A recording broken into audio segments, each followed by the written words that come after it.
Good morning, beloved friends. It is the spring equinox, and we're back here in my parents' house for one more day before we set sail for France tomorrow. Hopefully, French airstrikes.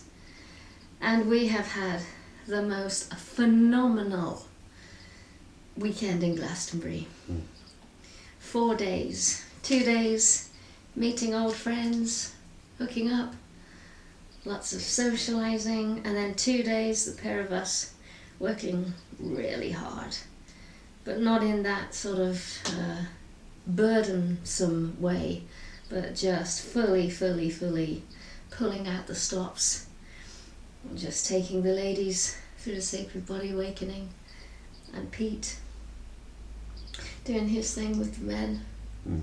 And if we look a bit tired, it's because, oh my God, I woke up this morning about 2 o'clock from some sort of prophetic dream, which I won't go into, but it was a big one. And then we just started talking, and we haven't been to sleep since. And it's okay, because it's spring equinox. So, what were we talking about, Pete? Well, I'd like to believe I know what the fuck I'm talking about right now, but the truth is I'm too tired. I'm kind of not slept very much, but that's a good thing, because there's no bullshit. Basically, what I started going on about was about missing our beautiful lovemaking the way it used to be. In a way, it was more often, more regular, more fulfilling. I don't know, but anyway. What? Spontaneous was the word you used. Spontaneous, she said, as a last night. Yeah, spontaneous. So the most important thing I was identifying was that despite everything I know, despite many years of reading and knowing with my head that the frequency of lovemaking and the quality quantity of it, despite that not being who I am, I'm unconsciously so identified with that if lovemaking for some reason changes character, especially for less often, then I start to kind of go down, feel that there's something missing, feel like I'm less worth. And so it's a fascinating subject. Despite knowing I am not my sexuality, it's got a very strong hold on me when I'm not fully present. And especially like it's stupid o'clock in the morning, that's not fully present the best of times. So we had a really important discussion about sexuality and it's what's needed and what's missing and what's happening with men and what can women do about that in men, this identification with the frequency of lovemaking. So that's the field anyway. What we did, I have quite a yogic and logical mind, so I can hear what Pete's saying and I can feel the truth of what he's saying, and I can see that what he's saying is true. But on the inside, I'm still feeling very connected to him, but recognizing that spark of, come on then, let's do it, wasn't there. So I started experimenting. I was laying in bed and I just literally took my hand along my outer left thigh and just slowly dragged it up and over my hip bone, over my waist, up and over my ribs, up and over the breast, over the nipple, and up into the back of my neck. Just checking. Am I responding? Oh my God, yes, completely, beautifully. So then I asked Pete to do the same. He did the same thing. He delicately stroked his right hand side and he said, the longing is just underneath the surface of the skin. His sexual force is just underneath the surface of the skin. And I could sort of see and feel that. So then I said, okay, now you do it to me. Let's see if I respond when you do it. Oh my God, abso-flippin-lutely. Gently and delicately he went over my body and everything responded to his touch. And then I did it to him, and sure enough he responded beautifully. So we could like literally check off the body.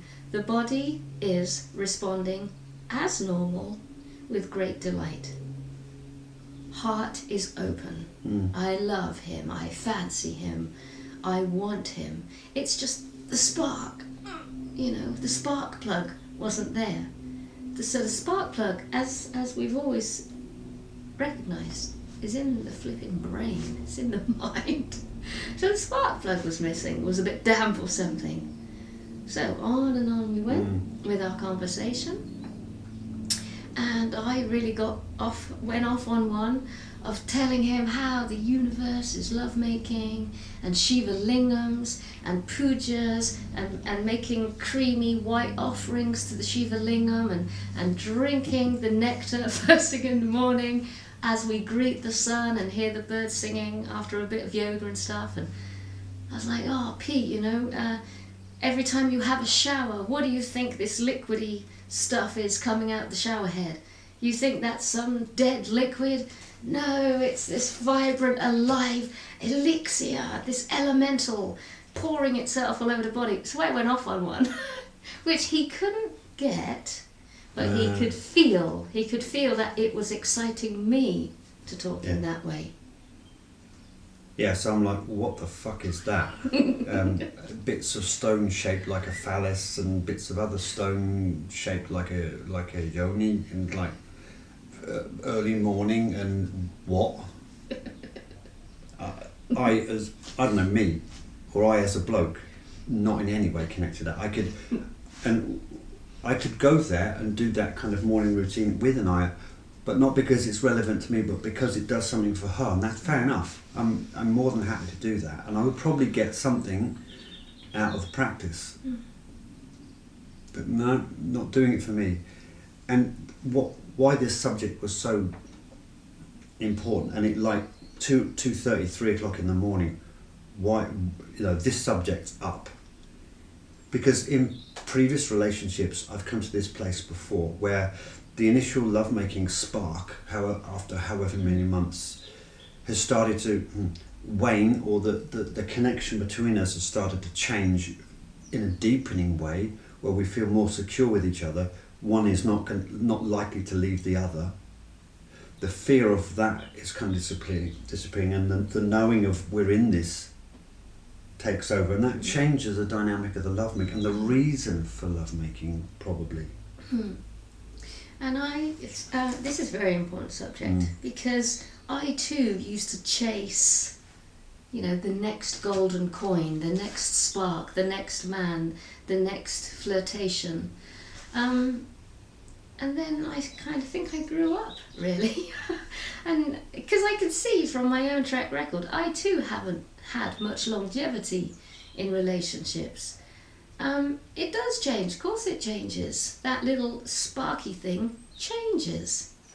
But it doesn't mean it goes away forever and ever, amen. It means you have to be a little bit spontaneous, a little bit unpredictable, a little bit je ne sais quoi, and pull it out of you. It takes not effort, but it definitely takes a bit of vigilance.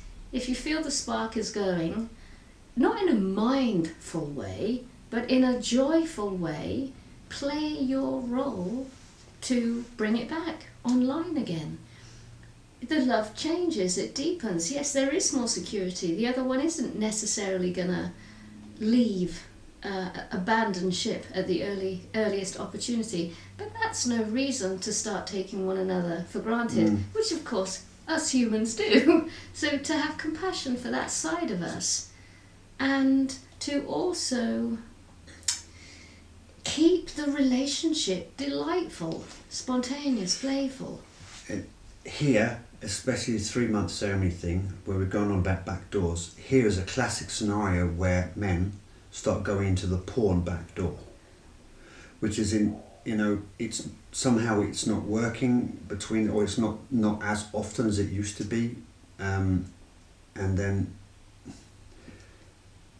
missing the sexuality. The sexual charge is still there, but not finding the way of using it with each other, and then can't sleep at 2 o'clock in the morning, getting up and going online, and there's the porn, and away we go. And that's definitely a backdoor leakage away from the relationship. And an epidemic, of course. I've been addicted to porn. I can recognise that. This is the first time in relationship, or probably since in my entire adult life, where I haven't got, by choice, not gone to the resource of porn to give myself that sexual kick or fix, and to dare to stay with what's here, dare to bring up awkward subjects, and like finding out, investigating what's going on. And you can see by the way I'm speaking, I can feel it. I get so in my head that my sexual prowess or prevalence or whatever becomes such a subject that it's whirring away, and it actually becomes part of the problem. My head, as we discovered because of this exercise, my head is what's getting in the way. It'd be great to chop it off, but it'd make oral sex very interesting. What am I going to kiss if your head's gone?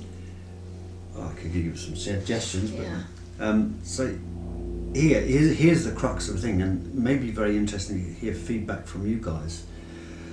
Guys, we know we need to get out of our heads and back into our bodies, out of the scripts, out of the information from endless sources of how to, and the ladies could do with helping us in some way of distracting us away from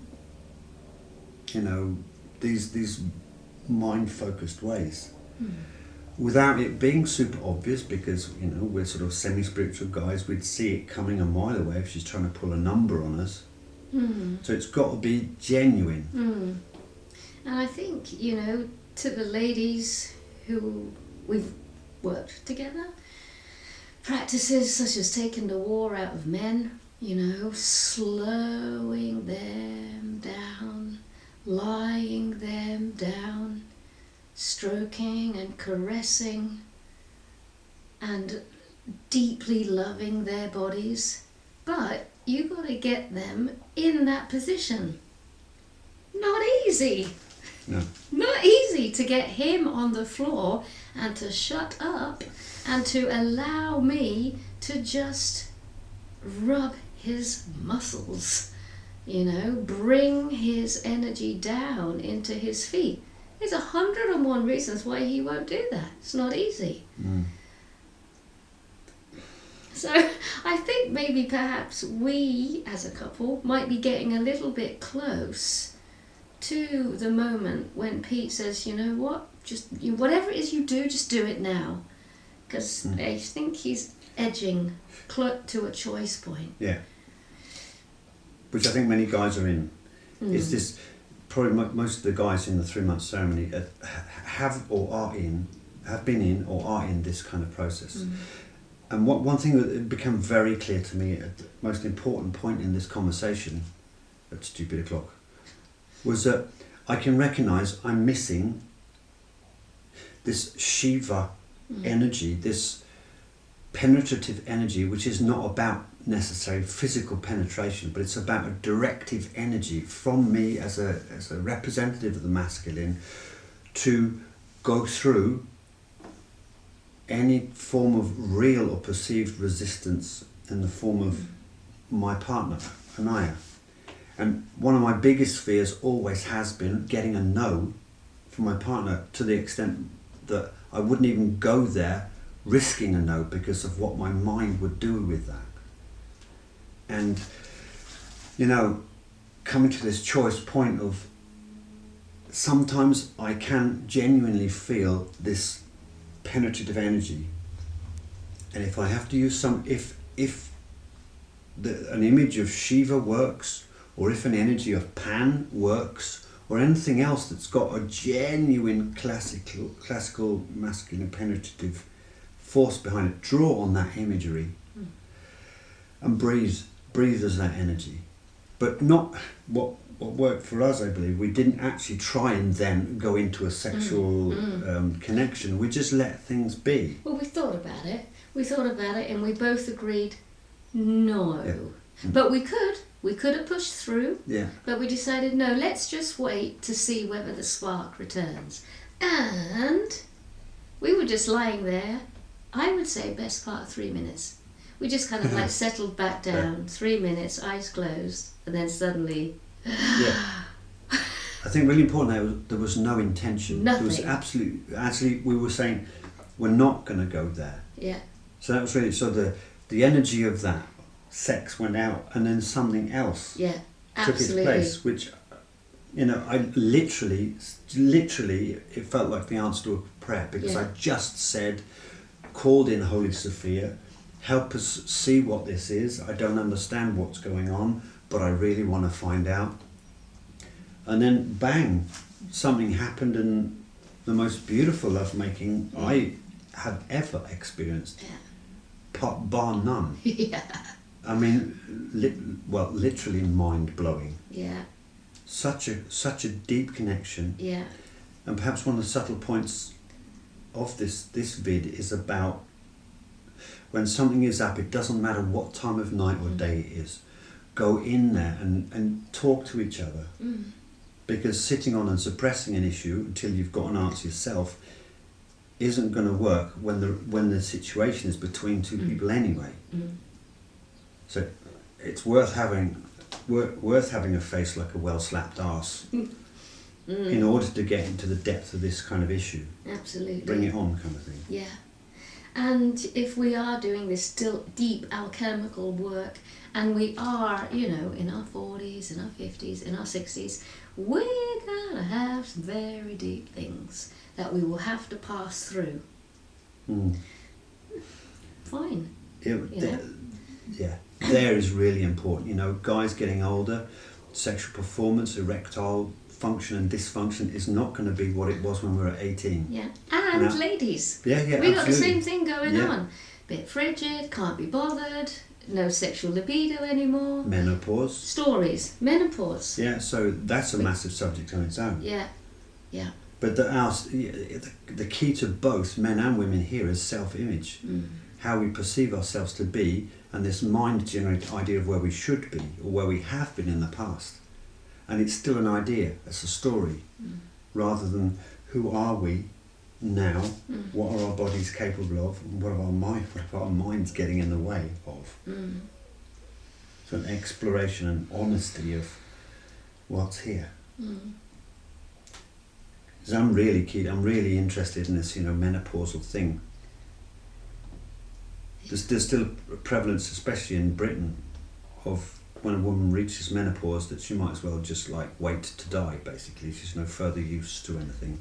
And it's so not true, but both women and especially men, we need to know what happens specifically to our partners, and what do they need in a sexual climate.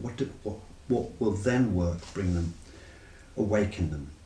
Spark plugs. Yeah, and it's but that's spark plugs. Yeah. So, beloved friends, whenever it comes to sex and sexuality and sexual expression, my God, keep it joyful. Yeah. Keep it joyful, playful, spontaneous, delightful, childlike. It's all one and the same energy. If you're having a good laugh, you're close to having sex. Yeah. That was a good observation there. Yeah. Yeah. And I'd like to invite, you know, guys, if you're in some head spin, you know, get in touch with one or other of us. Doesn't matter which, and we can talk it through as well. Same with the ladies, you know, cross-reference, talk to each other, you know, make a vid about it as well. It's so much help. Yeah. Should we go back to bed? Back to bed, yeah, fuck this.